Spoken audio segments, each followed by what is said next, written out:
I always considered our home an impregnable fortress. Behind the massive wooden door lay everything dear to me. My mother's smile, the scent of freshly brewed tea in the mornings, and a sense of complete tranquility. But looking back, I realized that even the strongest walls can have cracks. My name is Evelyn. I grew up in a world where my mom and I were a team. After my father's death, she became not just a parent, but also my best friend. Her care enveloped me like a soft blanket, protecting me from all adversities. We went through a lot together, and I believed that nothing could shatter our unity until he entered our lives. Aiden appeared suddenly as if out of nowhere. I remember that day as if it were yesterday. Mom, smiling, was preparing dinner, her eyes shining in a way I hadn't seen in years. "You have to see him, Evelyn," she said, turning to me with a pot in her hands. "He's just amazing. I'm sure you'll get along." I just shrugged then, thinking no one could become part of our little family. But when he entered our home, I realized it wasn't that simple. Aiden was not who I expected. Tall, with a charming smile and confident gaze, he looked more like my peer than someone who could charm my mother. His manners were impeccable, and at first he seemed just perfect. Maybe too perfect. However, on the very first evening, I felt a strange tension. We were sitting at the table eating Mom's signature stew. Aiden, telling stories about his childhood, was looking not at Mom but at me. His gaze lingered a bit too long, his smile too warm. It seemed strange to me, but I brushed the thought aside, deciding it was just my imagination. After dinner, when Mom went to the kitchen to wash the dishes, I was left alone with Aiden in the living room. He spoke, his voice soft, almost whispering. "You're an amazing girl, Evelyn. Your mom always talks about you with such pride." His words were flattering, but I felt something tighten inside me. There was something in his tone that made me uneasy. "Thanks," I replied briefly, avoiding his gaze, and stood up to help Mom. From that evening on, I began to notice little things. His intense stares, his presence that was always felt, even when he was in another room. These were minor details, but together they began to form a picture that made me uncomfortable. One night I heard footsteps in the hallway. Mom had long been asleep, and I was sitting in my room reading a book. The footsteps stopped right outside my door, and I froze, feeling my heart start to race. I went to the door, slowly turned the handle, and peeked out. There was no one there. This feeling, as if I were being watched, grew stronger with each passing day. I tried not to panic, convincing myself it was just my imagination. But deep down, I knew something was wrong. And though I couldn't explain what, I felt my impregnable fortress slowly beginning to crumble. I didn't realize then that this was just the beginning. The next day I woke up early. There was a strange smell in the air, a mix of fresh coffee and something metallic, barely perceptible. In the kitchen, Mom and Aiden were already drinking coffee, talking quietly. I slowly descended the stairs, listening to their voices. "Good morning, Evelyn," Aiden greeted warmly, turning to me. His smile was as impeccable as always, but now I couldn't see it as just friendliness. There was something in his eyes that made me uncomfortable. "Good morning," I replied, trying to stay calm. Mom looked at me with tenderness, unaware of the storm raging inside me. I sat down at the table and scooped some oatmeal, but I had no appetite. After breakfast, Mom left for work, leaving me and Aiden alone. All day I tried to avoid him, busy cleaning my room and burying myself in textbooks, but the feeling that he was somewhere nearby never left me.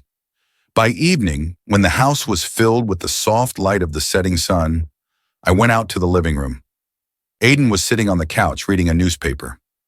Seeing me, he looked up and smiled softly. "How was your day, Evelyn?" he asked. His voice was as calm as ever, but it seemed to me there was something sinister behind that calm. "Fine," I replied briefly, sitting on the edge of the couch on the other side of the room. He put down the newspaper and looked at me as if he wanted to say something but changed his mind. That look, deep, insistent, made me stand up and go back to my room. When I closed the door behind me, I leaned against it, feeling everything inside me tighten. I couldn't ignore it anymore. Something was happening, and I needed to understand what. Later that evening, I decided to go downstairs for some water. The house was quiet, only the faint light of the lamps illuminating the hallway. As I passed the bathroom, I noticed the door was slightly ajar. That was strange. We usually kept it closed. I approached to close the door but stopped. Inside, in the mirror's reflection, I saw movement. Someone was there. My heart raced, and I slowly reached for the light switch. The light came on, and the room was empty. But on the floor, I noticed something that made me shudder. My bracelet, which I had definitely left on the nightstand in my room. How did it end up here? I picked it up, feeling a growing unease. That night, I couldn't fall asleep for a long time. Questions for which I had no answers swirled in my head. I knew one thing. I couldn't pretend everything was okay anymore. The next day, I decided to be more vigilant. My concern had gone too far to keep ignoring it. When Mom left for work, I was alone in the house with Aiden. His presence seemed to fill every room. I noticed he started acting differently. He didn't just smile at me like before. He found reasons to talk every time I was nearby. His questions sounded innocent, but there was always an undertone. "What are you doing today, Evelyn?" Or, "Aren't you bored alone?" These phrases sounded familiar, but each made my heart sink. When he went to the bathroom, I took the opportunity to look through his things. It was an impulsive decision, and I knew if he found out, it could end badly. But I needed some explanation. I entered his room and opened the top drawer of the nightstand. Inside were ordinary things: a watch, a couple of pens, some documents. But among them, I noticed something that made me freeze. A photograph. It was a picture of me sleeping. The shot was clearly taken at night in my room. At that moment, I felt the ground slipping from under my feet. I hurriedly put the photo back and left, trying not to make any noise. When I returned to my room, I felt the walls of the house no longer protected me. They had become a trap, and I was locked inside. That evening at dinner, I barely spoke. Mom chatted, talking about her day, and Aiden kept the conversation going, seemingly completely absorbed in her. But I knew the truth. Behind that perfect mask was something dark, and I needed to find a way to protect myself. I tried to avoid him all week, but you can't escape fate. That evening started like any other. Mom was late from work, and I was home alone with Aiden. I locked myself in my room, pretending to be busy with chores, but in reality, I was just sitting on the bed, staring at my phone. My mind was filled with thoughts, fears, and suspicions. It all started when I heard his footsteps in the hallway. They sounded slow, as if he deliberately wanted me to know. He was there. My breathing quickened, but I decided not to move, hoping he would just pass by. But the sound stopped right outside my door. "Evelyn?" His voice was soft, almost a whisper. I didn't answer. I froze, hoping he would go away. But instead he knocked, a light, barely audible knock that sent shivers down my spine. "Are you there?" he repeated. His voice grew a bit louder, more insistent. "I'm busy," I finally replied, trying to sound confident. But my voice betrayed me, trembling. He noticed. "Open the door. I want to talk," he insisted. I stood up, not knowing what to do. If I didn't open, he would find a way in anyway. On the other hand, I couldn't let him see how scared I was. Finally, I turned the handle and cracked the door open, leaving a small gap. "Is something wrong?" I asked, trying to look him in the eye. But his gaze made me feel small and vulnerable. "You spend too much time in your room. Are you avoiding me?" His voice was soft, but there was a threat hidden in that softness. "No, just lots of stuff. Exams, ... I started to explain, but he didn't let me finish. He pushed through the door, forcing me to step back. "I don't bite, Evelyn. We're family, right?" he said, closing the door behind him. My heart raced, and I took another step back as he came too close. His presence filled the entire room, pushing the air out. "Aiden, please, get out. This is my room." I tried to sound firm, but my voice trembled. He smiled, but there was nothing kind in that smile. "You're so cute when you're nervous," he said, moving closer. His hand reached out to touch my face, but I flinched away. That gesture angered him. For a moment, his face darkened, and then he smiled again, but not naturally. "You know I won't hurt you," he said, his voice lower, almost a whisper, and that whisper was more terrifying than any shout. My feet felt rooted to the floor, and I couldn't move. He took another step closer, and I felt my breath becoming ragged. "You know I've always admired you. You're something more than your mother," he said, his words like ice water, burning from within. My heart was pounding so loudly it seemed audible from outside. Aiden, please get out, I repeated, but this time my voice broke. At that moment, I realized my silence had been a mistake. If I didn't act now, I wouldn't be able to stop him in the future. I gathered all the courage I had and pushed him away forcefully. It caught him off guard, and he stumbled back. I used that moment to rush out of the room and run towards the front door. My body was shaking, but I knew one thing. I wouldn't let him hurt me again. The next day, I spent in a state of complete numbness. The events of the previous night, when Aiden entered my room and I barely escaped, played on a loop in my head. My body trembled at the mere memory of how his eyes filled with dark determination, and his voice grew colder with each word. I knew I couldn't stay in that house anymore, and that my silence would only destroy me. That evening, when Mom returned from work, I felt like my heart would leap out of my chest. The three of us sat in the living room having dinner. She cheerfully shared the events of her day, while I could barely force myself to eat. Aiden, on the other hand, looked calm as ever.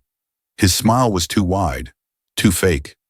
He cast quick glances at me, filled with silent warning. Every time our eyes met, I felt like he was threatening me without words. Just try to tell. But I couldn't stay silent anymore.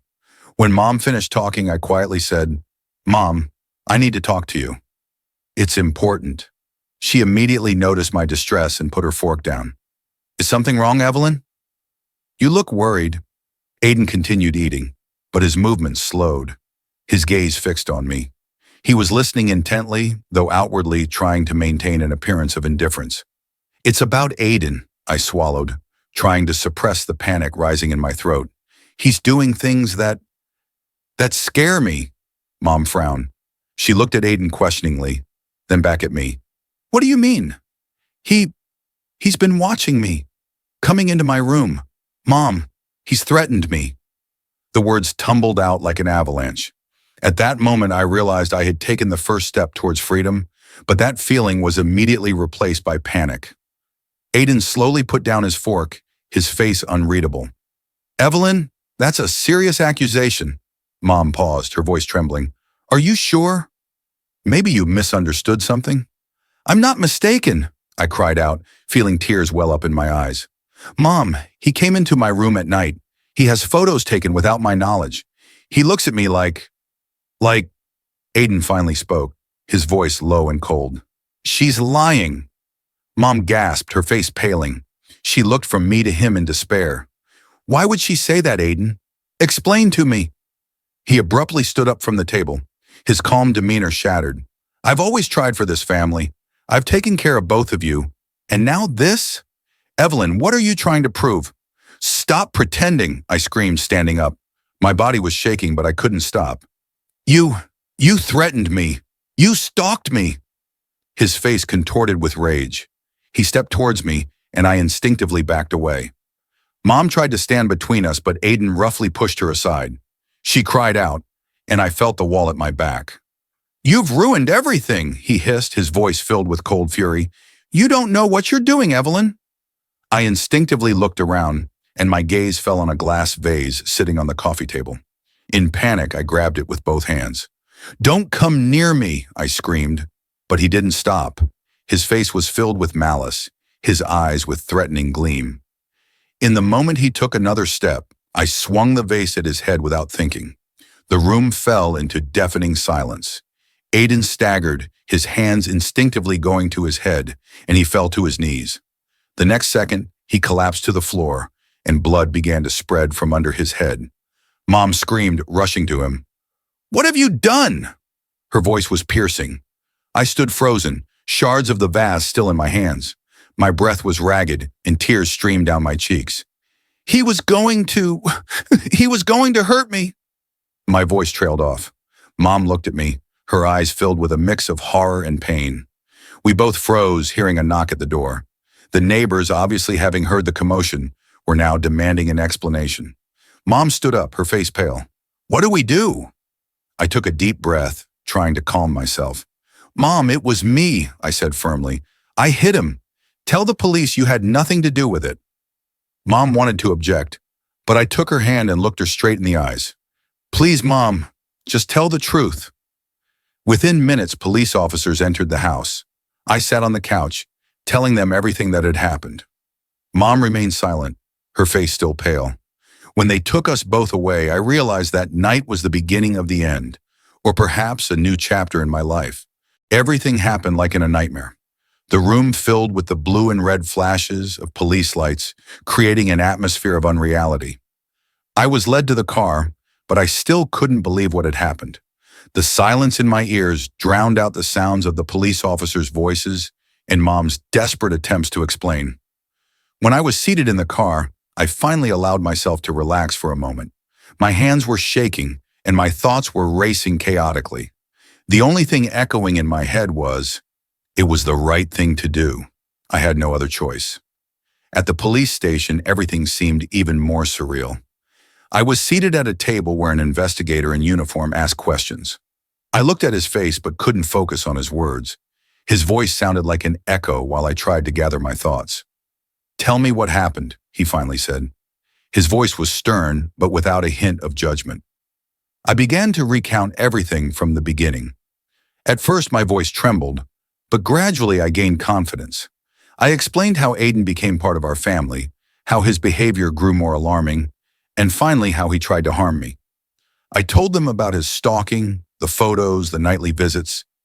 I didn't leave out any details. During the telling, tears streamed down my cheeks, but I tried to keep myself together. The investigator listened attentively, making notes in his notebook. Sometimes he asked clarifying questions, but mostly he let me speak. When I finished, he looked at me for a long moment and said, "This is a serious story, Evelyn. We will check every detail. If your words are confirmed, it will change a lot." Hours later, I sat in the waiting room, hugging myself when the door opened and Mom entered. Her face was tired and aged by several years. She sat next to me but didn't speak immediately. We both remained silent, trying to grasp what had happened. "Evelyn," she finally said, her voice soft and broken, I didn't know what he was doing to you." Tears welled up in my eyes again. I hugged her, feeling for the first time in a long while that I was safe. Her warmth reminded me that, despite everything, we were still a family. "It's not your fault, Mom," I whispered. "You couldn't have known." But in her eyes, there was still a shadow of guilt. She felt she should have seen the signs earlier, should have protected me. Weeks later, the trial began. It was a long and grueling process. Lawyers from both sides tried to uncover the truth. I sat in the courtroom, listening as they discussed my life, my fears, and my actions. Mom was by my side, her hands firmly holding mine while I gave my testimony. Psychologists and experts confirmed my statements, and the evidence found, the photos and recordings made by Aiden, ultimately corroborated my story. It was painful, but I knew I had to go through it to protect myself and restore justice. The court ruled that I had acted in extreme necessity, defending my life. It was a relief, but it didn't lift the weight of what had happened. Months after the trial, Mom and I moved to another city. It was a difficult decision, but staying in the old house was impossible. Too many memories, too much pain. I went to college, trying to start anew. Mom found a new job. We both tried to move forward, but the wounds healed slowly. Sometimes I woke up at night from nightmares, seeing Aiden's face, his malicious gaze. But now I knew those fears belonged to the past. This story taught me a lot. I learned that silence is the enemy. It can lock you in a cage of fear and isolation. I learned that it's never too late to ask for help and that it's important to trust your feelings. Time doesn't heal wounds completely, but it gives you a chance to start again. I am grateful to Mom for her support, for always being there even when everything was falling apart. Now we both know how important it is to be honest with each other and to protect ourselves and our loved ones. I am no longer afraid to look into the future. It might be challenging, but I am ready to face it, because now I know I have the strength to fight for my life and my happiness.